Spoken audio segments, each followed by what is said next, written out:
Thanks for staying with us for TV5 News at 9. It is time now for Aging in Style with Vitale Wealth Management. Joining us now is President and Owner Joe Vitale. We appreciate you being here. Good morning. I want to remind everyone, too, don't forget to get Joe's newsletter. Really great information, Financial Vitals, all the information, market trends and financial news. You can scan that QR code right now with your camera app on your screen to get access. All right, now to today's topic. We're talking about consideration factors in retirement. And we should start with asking if you could explain the difference between fixed income guaranteed accounts and how they may or may not work together. Well, there's differences. When you look at fixed income, you could be in the investment world. You're going to have ETFs, or you're going to have low-term bonds, which they're not guaranteed, but they're fixed income instruments where you get 3, 4, 5%, and they're actually very low risk, but they're not a guarantee. Then there are those guaranteed in the financial world, which would be like an annuity. So you could get a fixed guaranteed annuity where it pays you a guaranteed income for the rest of your life. You pass away, if you're married, it'll go to your spouse. Then if you both pass away, there could still be something left for the kids depending on how you do it. So there is a difference between fixed income in the investment world, which pays a decent low risk rate of return, and a guaranteed fixed rate of return, or a fixed income that we use as a guaranteed annuity. Well, would that mean fixed income investments, are they a lower risk? Much lower risk, yes. So when you look at as an example, you look at a deviation scale. Now, we're not talking engineering, but when you look at deviations, it's a risk score. So when you look at cash in the bank, that's a 0, or cash on hand, there's 0 risk of losing it. But a CD would be maybe a 1 deviation, because if you break it, there could be a penalty. A fixed annuity is a 1 deviation. And the more risk, like the S&P, would be a 16.5 deviation. So the higher the deviation, the higher the risk score. Fixed income's generally a 1 or 2. Now, going back to that, you touched on it just a moment ago, but fixed income investments, do they offer guaranteed interest rates, and then do you recommend people lock them in while the interest rate is? Yeah, in the investment world, they're not guaranteed, because we can't use guaranteed and investments in the same sentence.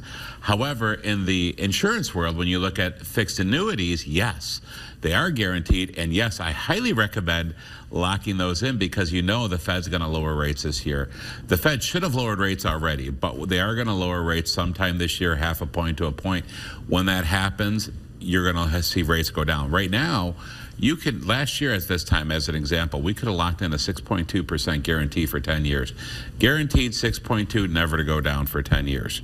Now, and of course not an investment, but that is a fixed annuity. Now the best you can get is right around a 5.6, 5.7, and that's guaranteed for 5, 6, 5, 7, or 10 years. So those are available still, and definitely I would say, hey, lock them in. People say, well, I don't want to lock them in for that long. You can still take out 10% a year if you need money. They still have liquidity options, so there are definitely reasons to lock in today. And the quick lesson between fixed and variable again. Variable, that's a good one. Now, variable is exactly what it means. It can go up and down, right? It's variable. And those are variable annuities, and variable annuities also have fees associated with them, okay? So you can go up and down, and you would think annuities are very safe, a majority of them are, but if they're variable, they do have risk. They follow the market a lot of times, and they have fees associated. So I'm not I've been variable licensed for over 30 years. I don't do a lot of variable annuities. Majority we do are the fixed or the fixed index, which they have the guarantees. Because if you want to go in guarantees, you want to go safety, let's make sure there's no risk or fees associated with them. And how do people know which option is the best one for them?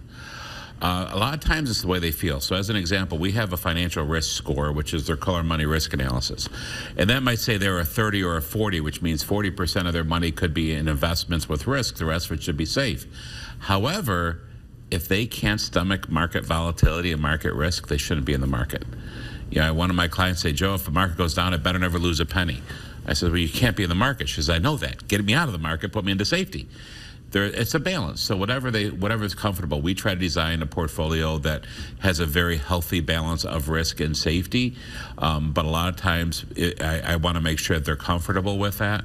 And then we put that into place. Well, in talking about that and finding the right solution, we know additional considerations are risk tolerance, inflation, and tax implications. So looking at those, how do you determine, I guess, the best approach for each specific client's needs and their goals. Well, as a holistic planner, we look at all that. And I look at taxes. I look at the macro, the micro approach. I look at the long term. I'm going to look at taxes now, taxes down the road. And that's the biggest fallacy. Is a lot of times people say, well, my accountant says not to do this because I don't want to pay tax on this conversion. It's like, well, that's great, but let me talk to your accountant, because if you don't do that now, you're going to pay a boatload of taxes down the road. So we look at now, and we look at down the road, and we look at the whole picture. We look at risk, rewards, strategies, income, and just trying to make sure with every diversification piece it meets what we need to meet. Very interesting. We appreciate you being here. We always learn so much. And before we go, don't forget to get market updates and more through his newsletter, Financial Vitals. And if you want more information, you can also go to the Aging in Style page. It has its very own section at WNEM.com.